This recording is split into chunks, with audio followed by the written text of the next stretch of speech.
Hello प्यारे बच्चों, मैं सुधा स्वागत करती हूँ आप सबका आपके अपने चैनल तैयारी ऑनलाइन में।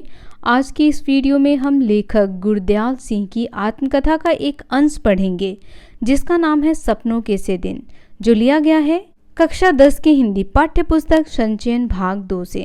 बच्चों, सपनों के से दिन पढ़ने से पहले हम लेखक गुरदयाल सिंह जी के बारे में जान लेते हैं। तो लेखक गुरदयाल सिंह जी का जन्म हुआ था 10 जनवरी 1933 को एक साधारण दस्तकार परिवार में। बचपन में कीलों हथौड़ों से काम लेते हुए उन्होंने शिक्षा पूरी की और कलम पकड़ी। 1954 से 1970 तक वह एक स्कूल के अध्यापक रहे। इनकी पहली कहानी 1957 में पंचदरिया पत्रिका में प्रकाशित हुआ और जब गुरदयाल सिंह कॉलेज में प्राध्यापक हुए तो अपने ही उपन्यास उन्हें पढ़ने का मौका मिला। पंजाबी भाषा में उल्लेखनीय योगदान के लिए गुरदयाल सिंह जी को ज्ञानपीठ पुरस्कार से सम्मानित किया गया और लेखन में उन्हें साहित्य अकादमी पुरस्कार, सोवियत लैंड नेहरू सम्मान, पंजाब की साहित्य अकादमी सहित कई अन्य पुरस्कारों से भी सम्मानित किया गया। बतौर लेखक इन्होंने कई देशों की यात्रा की। इनके द्वारा लिखित अब तक 9 उपन्यास हैं, 10 कहानी संग्रह, एक नाटक, एक एकांकी संग्रह, बाल साहित्य की 10 पुस्तकें और विविध गद्य की 2 पुस्तकें हैं। इनकी प्रमुख कृतियों में मढ़ी का दीवा, अथ चांदनी रात, पांचवा पहर, सब देश पराया, सांझ सवेरे और इनके द्वारा लिखित आत्मकथा है क्या जानूं मैं कौन। ये है इनकी आत्मकथा। गुरदयाल सिंह का निधन 16 अगस्त 2016 में हुआ। चलिए अब हम इनके द्वारा लिखित आत्मकथा का एक अंश सपनों के से दिन पढ़ते हैं। सपनों के से दिन। बच्चों, यह जो है वह गुरदयाल सिंह की आत्मकथा का एक अंश है और यह एक ऐसी कथा है जिसे भुला देना कठिन है क्योंकि यह उनके बचपन से जुड़ी हुई है। चलिए अब हम इसे पढ़ते हैं। मेरे साथ खेलने वाले सभी बच्चों का हाल एक सा होता। नंगे पांव, फटी मैली सी कच्ची और टूटे बटनों वाले, कई जगह से फटे कुर्ते और बिखरे बाल। लकड़ी के ढेर पर चढ़कर खेलते, नीचे को भागते तो गिरकर कई तो जाने कहां कहां चोट खा लेते और पहले ही फटे पुराने कुर्ते तार तार हो जाते। तार तार कहने का अर्थ है बच्चों, वह पूरी तरीके से फट जाता था। धूल भरे, कई जगह से छिले पांव, पिंडलियां या लहू के ऊपर जमी रेत मिट्टी से लथपथ घुटने लेकर तो सभी की माँ बहनें उन पर तरस खाने की जगह और पिटाई करती। लेखक कहते हैं कि जब वो लोग खेल कूद करके जाते, ऐसे चोट लगा करके जाते, तो घर में जो लोग थे, उनकी माँ बहनें या पापा, उन्हें देख करके उन्हें और गुस्सा आता।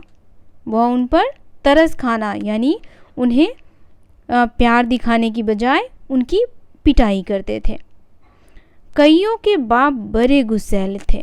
गुस्सैल कहने का अर्थ है बच्चों बहुत ही गुस्से वाले थे। उन्हें बहुत गुस्सा आता था और इस वजह से वह उन्हें बहुत बेरहम की तरह पीटते थे। पीटने लगते तो यह भी ध्यान न रखते कि छोटे बच्चे के नाक मुंह से लहू बहने लगा है या उसके कहाँ चोट लगी है, और बहुत ही बेरहम की तरह पीटते थे। बच्चे को कहाँ लगा इससे कोई परवाह ही उन्हें नहीं होता। परंतु इतनी बुरी पिटाई होने पर भी दूसरे दिन फिर खेलने चल देते। अब बच्चे तो बच्चे होते हैं, उन्हें पिटाई का दर्द जो है वह थोड़ी देर तक ही रहता है, उसके बाद फिर वह भूल जाते हैं और फिर खेलने निकल जाते हैं। तो इस तरीके का बचपन जो उन्होंने बिताया है वह बता रहे हैं। यह बात तब ठीक से समझ आई जब स्कूल अध्यापक बनने के लिए एक ट्रेनिंग करने गया और वहाँ बाल मनोविज्ञान का विषय पढ़ा। लेखक गुरदयाल सिंह जी कह रहे हैं कि ये सारी बातें मुझे कब समझ आई, तब जब वो एक अध्यापक बनने के लिए ट्रेनिंग पे गए थे और उन्होंने क्या पढ़ा, बाल मनोविज्ञान। बाल मनोविज्ञान यानी बच्चों को समझने का जो विज्ञान है, आप कैसे किसी बच्चे के मन के भावों को समझ सकते हैं, उस विज्ञान को कहते हैं बाल मनोविज्ञान, यानी बालकों को समझने का। ऐसी बातों के बारे में तभी जान पाया कि बच्चों को खेलना क्यों इतना अच्छा लगता है, कि बुरी तरह पिटाई होने पर भी फिर खेलने चले जाते हैं। मेरे साथ खेलने वाले अधिकतर साथी हमारे जैसे ही परिवारों के हुआ करते। सारे मोहल्ले में बहुत परिवार तो हमारी तरह आसपास के गांव से आकर बसे थे। 2-3 घर साथ की उजरी सी गली में रहने वाले लोगों के थे। हमारी सभी की आदतें भी कुछ मिलती जुलती थी। अब देखिए, बच्चों की तो आदतें एक दूसरे से मिलती जुलती ही हैं। उनमें से अधिक तो स्कूल जाते ही ना थे। अब पहले क्या होता था, लोग जो हैं वो अपने बच्चों को स्कूल नहीं भेजते थे, घर पे ही रखते थे।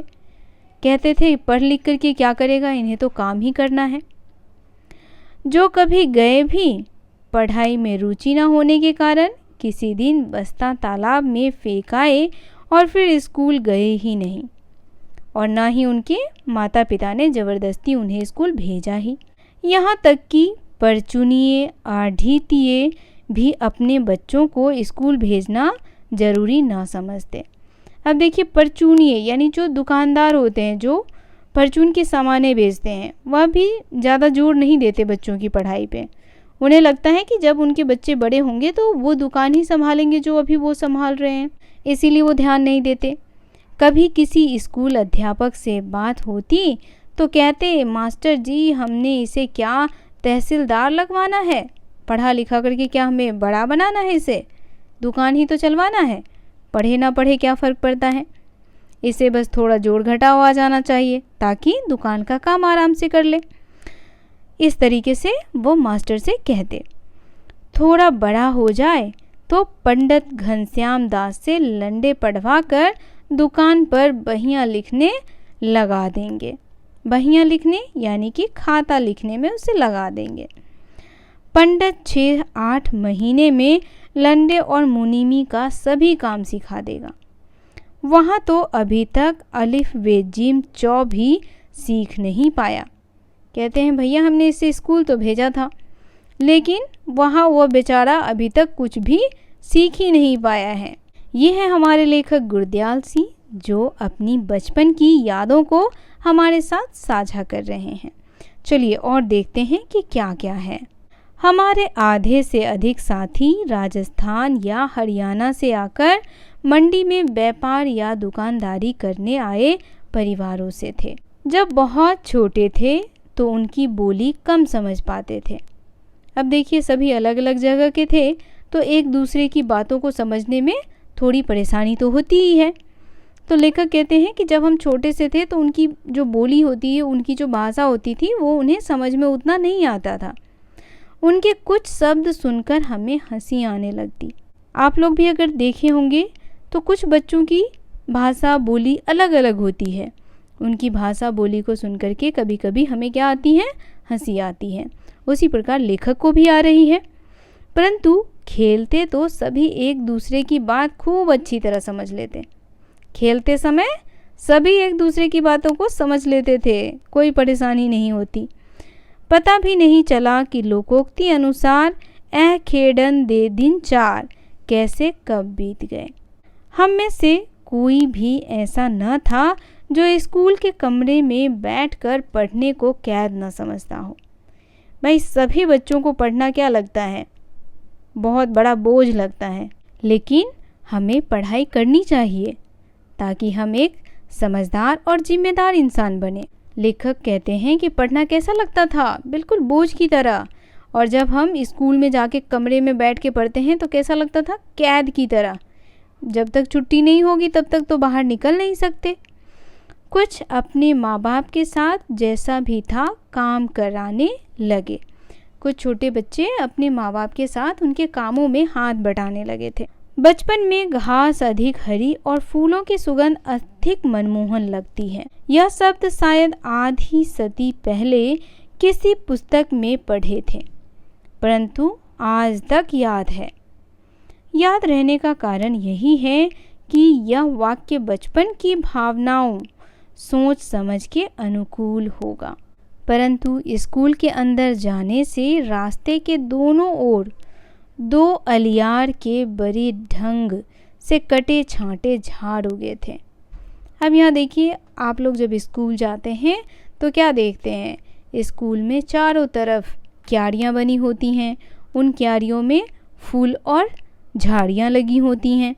तो लेखक यही बता रहे हैं कि जब वह स्कूल जाते थे तो स्कूल में जो खाली जगह था, जो गार्डन होता है, गार्डन एरिया, उसमें क्या लगा हुआ था, उसमें लगा हुआ था फूल और झाड़ियाँ, जिन्हें हम डंडियाँ कहा करते। उनमें नीम के पत्तों जैसे पत्तों की महक आज तक भी आँख मूंदकर महसूस कर सकता हूँ। उन दिनों स्कूल की छोटी क्यारियों में फूल भी कई तरह के उगाए जाते थे, जिसमें गुलाब, गेंदा और मोतियों की दूध सी सफ़ेद कलियां भी हुआ करती थी। आज भी अगर हम स्कूल जाते हैं तो स्कूल में ये सारी चीज़ें देखने को मिलती हैं। तो लेखक उन दिनों की बात बता रहे हैं कि जब वह छोटे थे और स्कूल जाया करते थे तो उन्हें ये सारी चीज़ें स्कूल में दिखती थी। ये कलियाँ इतनी सुंदर और खुशबूदार होती थीं कि हम चंदू चपरासी से आंख बचाकर कभी कभार 1-2 तोड़ लिया करते थे। उनकी बहुत तेज़ सुगंध आज भी महसूस कर पाते हैं, परंतु यह याद नहीं कि उन्हें तोड़कर कुछ देर सूंघ कर फिर क्या किया करते। शायद जेब में डाल लेते, माँ उसे धोने के समय निकाल कर बाहर फेंक देती, या हम ही फेंक देते। स्कूल से बाहर आते उन्हें बकरी के मेमने की भांति चढ़ जाया करते। लेखक कहते हैं कि हम क्या करते थे, फूलों को तोड़ लिया करते थे। अब उन्हें ये याद नहीं है कि तोड़ने के बाद क्या करते थे, जेब में डाल लेते थे, या माँ धोने के समय निकालती थी, या वे क्या करते थे, जैसे बकरी के मेमने, बकरी के छोटे छोटे बच्चों को कहते हैं मेमना, ठीक है। तो कह रहे हैं कि बकरी के मेमनों की तरह हम भी क्या करते थे, पत्तियों को चबा जाते थे। जब अगली श्रेणी में दाखिल होते, अब अगली श्रेणी यानी अभी आप क्लास 1 में हैं, जब आप क्लास 2 में जाएंगे तो वो क्या कहलाएगा, अगली श्रेणी, आगे की कक्षा। तो लेखक कहते हैं कि जब वो अगली श्रेणी में दाखिल होते तो उन्हें कैसा एहसास होता, कुछ बड़े और सियाने होने का, कि हम जो हैं वो थोड़े समझदार हो गए हैं, और इस बात की उन्हें खुशी होती थी। परंतु दूसरी ओर नई पुरानी कॉपियों किताबों से जाने कैसी बाँस आती कि उन्हीं मास्टरों के डर से कांपने लगते जो पिछली श्रेणियों में पढ़ा चुके होते। अब देखिए, बच्चों को तो डर होता ही है उन शिक्षकों से जो उन्हें डांटते हैं उनकी भलाई के लिए, कभी कभार उन्हें पीटते भी हैं। तो इस वजह से लेखक कह रहे हैं कि इस बात से उन्हें डर भी होता। तब स्कूल में शुरू साल में 1-1.5 महीना पढ़ाई हुआ करती, फिर 1.5-2 महीने की छुट्टी शुरू हो जाया करती। अब गर्मी छुट्टी भी आने लगती, 1-1.5 महीना पढ़ाई होता, उसके बाद गर्मी छुट्टी आ जाती थी। अब तक जो बात अच्छी तरह याद है वह छुट्टियों के पहले और आखिर दिनों का फ़र्क था। अब देखिए, जब छुट्टियां होती हैं, गर्मी छुट्टी होती है, तो हम क्या करते हैं, खूब मस्ती करते हैं, खूब खेलते हैं। लेकिन जब स्कूल खुलने वाला होता है, आखिरी दिन कहने का अर्थ है कि स्कूल के खुलने के दिन जब नज़दीक आते हैं तो हमारे मन के अंदर एक डर रहता है कि अरे हमने तो होमवर्क किया ही नहीं, जो हमें समर वैकेशन होमवर्क मिला है उसे अब फटाफट करना है। तो यही सारी बातें लेखक यहाँ कह रहे हैं। पहले 2-3 सप्ताह तो खूब खेल कूद हुआ करती। हर साल माँ के साथ ननिहाल चले जाते, वहाँ नानी खूब दही दूध मक्खन खिलाती, बहुत प्यार करती। छोटा सा पिछड़ा गांव था, परंतु तालाब हमारी मंडी की तरह तालाब जितनी बड़ी। दोपहर तक तो उस तालाब में नहाते, फिर नानी से जो जी में आता मांगकर खाने लगते। नानी हमारे बोलने के ढंग या कम खाने के कारण बहुत खुश होती। अब देखिए, गांव के बच्चे और शहर के बच्चों में बहुत डिफरेंस होता है। एक गांव का बच्चा रहन सहन खान पान अलग होता है और एक शहर के बच्चे का रहन सहन खान पान जो है वह अलग होता है। तो लेखक यही कह रहे हैं कि उनका रहन सहन खान पान नानी को बहुत अच्छा लगता था और वे अपने पोतों को हमारी तरह बोलने और खाने पीने को कहती थीं। जिस साल ननिहाल न जा पाते उस साल भी अपने घर से थोड़ा बाहर तालाब पर चले जाते, कपड़े उतार पानी में कूद जाते और कुछ समय बाद भागते हुए एक रेतीले टीले पर जाकर रेत के ऊपर लेटने लगते। तो बच्चों, पहले पार्ट में बस इतना ही। अगले पार्ट में हम इससे आगे पढ़ेंगे। ये कहानी आपको कैसी लगी आप हमें कमेंट करके अवश्य बताएं। वीडियो पसंद आया हो तो इसे लाइक, शेयर और हमारे चैनल को सब्सक्राइब करना बिल्कुल ना भूलें। तो मिलते हैं आपसे कहानी के अगले भाग में। तब तक के लिए आप सभी का धन्यवाद।